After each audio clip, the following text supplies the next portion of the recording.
double down tube/double cradle frame cups and protects the engine, and provides the mount for the radiator and its minimal cowl.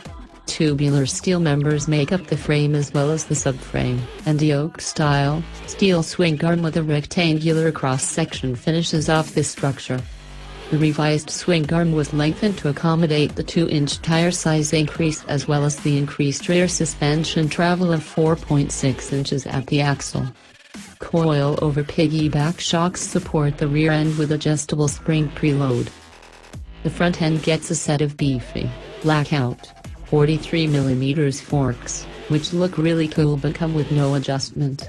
This isn't uncommon in entry-level rides, so I won't gig Harley any more than I do everyone else, but don't you guys think it's time to start giving us some options here?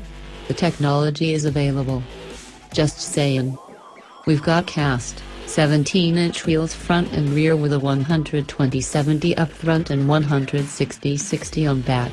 And the hoops themselves are Michelin Scorcher 21 radials that carry the tread nice and height to facilitate the 37.3 degree lean angle to the right and 40.2 degree lean to the left.